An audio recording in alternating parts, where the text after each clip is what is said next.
Welcome to Sundays on the Porch. Wherever you're joining from today, I'm so glad you're here. Sundays on the Porch is a place for a little peace, a little perspective, and hopefully a whole lot of grace. I have my Bible, I have my Sundays on the Porch coffee mug, and now that you're here, we can get started. Today's subject is a challenging one. It's entitled When God Seems Silent. We're going to look at a few passages of Scripture, but one that I think would be a good memory verse is found in Psalms chapter 37, or Psalm 37, verse 7. Be still before the Lord and wait patiently for Him. Have you ever wondered, God, are you listening to me? Did I do something wrong? At times, why does heaven seem so quiet? There's just something unsettling about silence, especially when you desperately are seeking direction, comfort, healing, or just clarity on a particular situation.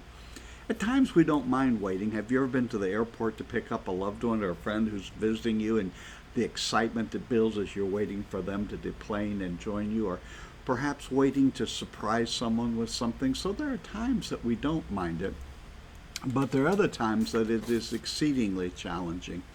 I want to give you a couple of other verses here that we want to look at. One is Isaiah 30:18. Yet the Lord longs to be gracious to you. Blessed are you who wait for Him. And then in Lamentations chapter 3, verses 25 and 26. The Lord is good to those whose hope is in Him. It is good to wait quietly for the salvation of the Lord. And perhaps one of my favorites from the 46th Psalm, verse 10. Be still and know that I am God. Well, one of the first things I want to tell you, if you are in one of those quiet seasons are quite normal. David, Elijah, Job, even Jesus himself in the Garden of Gethsemane experienced kind of a quietness from God when he says, let this cup pass from me, but nevertheless not my will, but your will be done. Just a couple of weeks ago, we looked at Elijah after he had confronted the prophets of Baal, and Jezebel said, you're going to be next. And he ran and he hid, feeling all alone and feeling that God was quiet. God often does His work when things are quiet.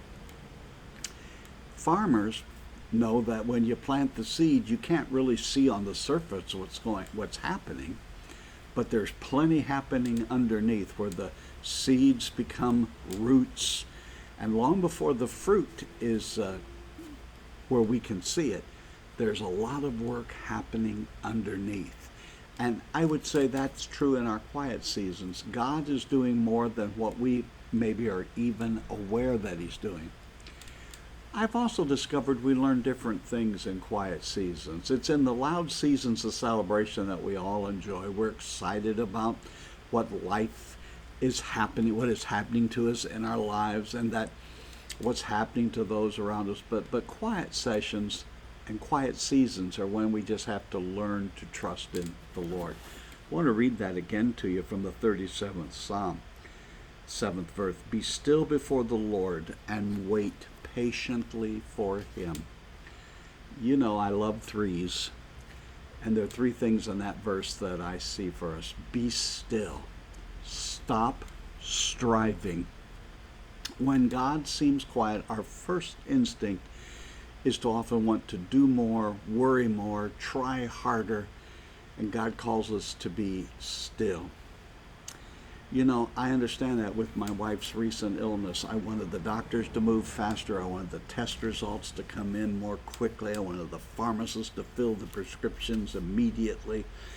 And we just try and try to manage it.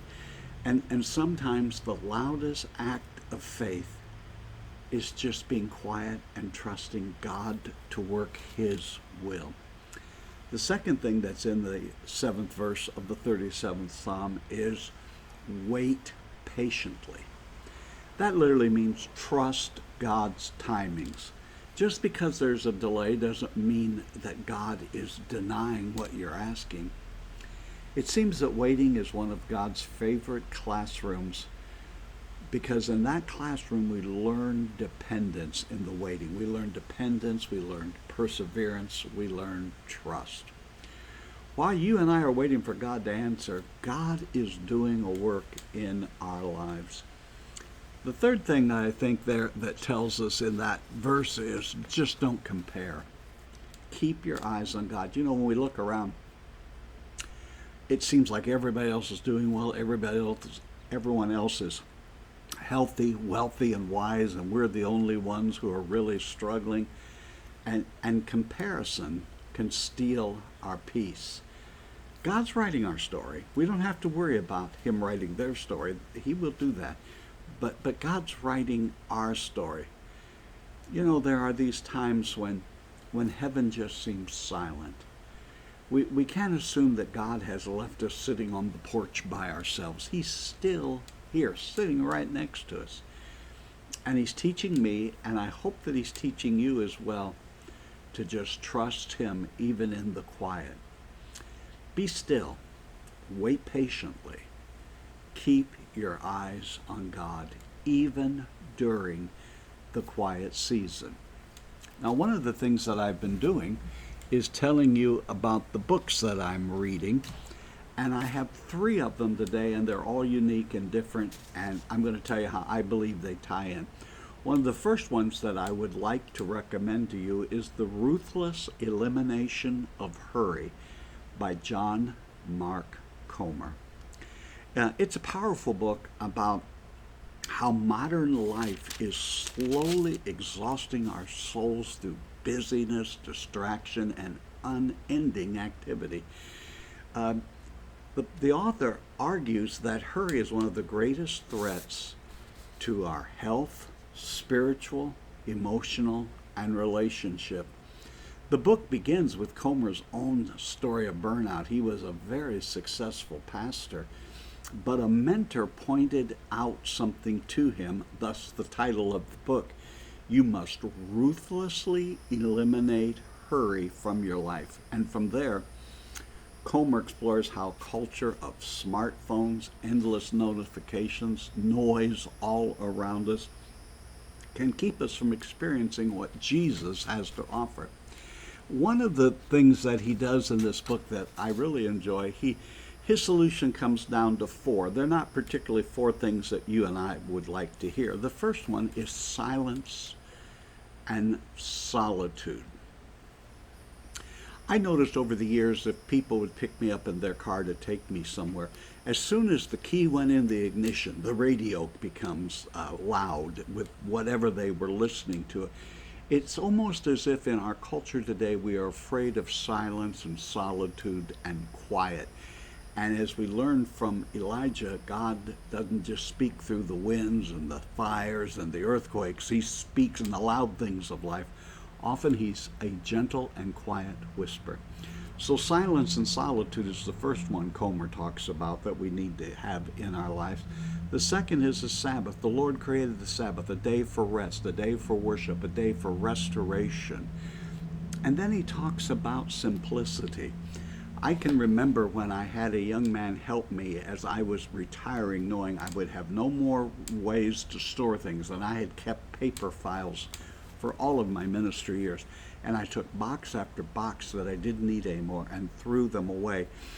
And I live in an area where there are a lot of elderly folks in Florida, and estate sales are everywhere. And it's always amazing to walk through an estate sale where everyone's belongings are put on tables, and for a quarter you can buy one of the trinkets that they gathered. And at times I begin to think, is this what our life is reduced to? All of the stuff that we have accumulated, someday strangers will walk through our house and pick a trinket or 2 off the table to take home and put in their pile of trinkets. What would happen if we started to live simply? The other is slowing down. The central message in Comer's book is that you cannot become like Jesus if you live at the speed of the worry.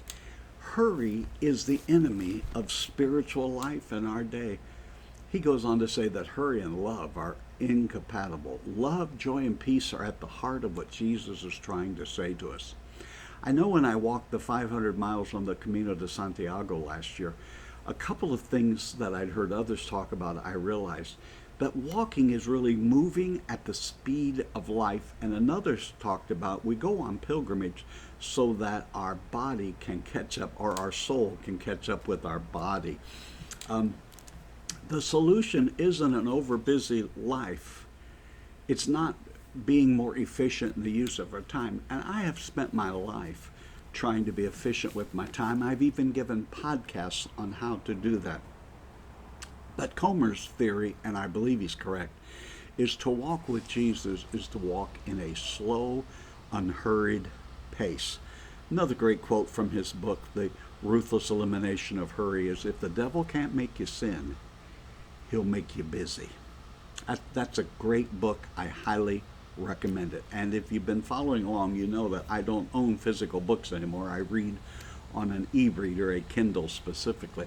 So the first book on the subject of what we're addressing today would be The Ruthless Elimination of Hurry by John Mark Comer.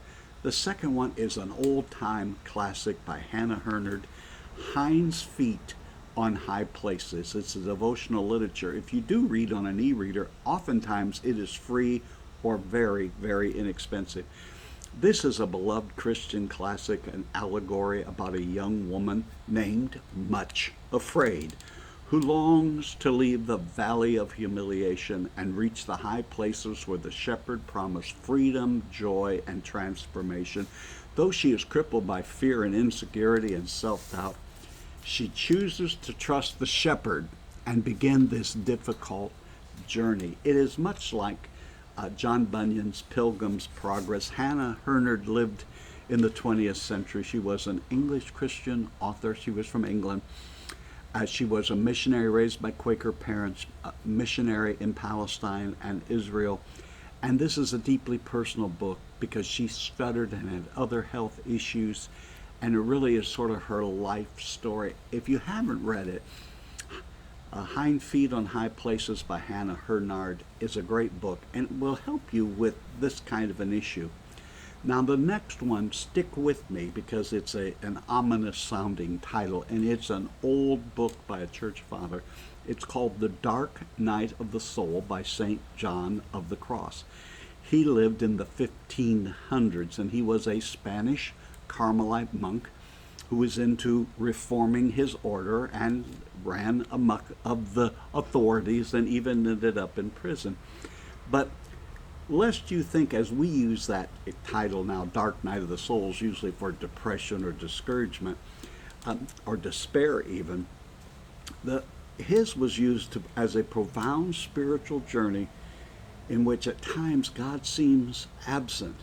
There are seasons, according to St. John, when it seems to us that God is withdrawn, but it's never to punish us, and he hasn't really withdrawn. He's deepening our faith.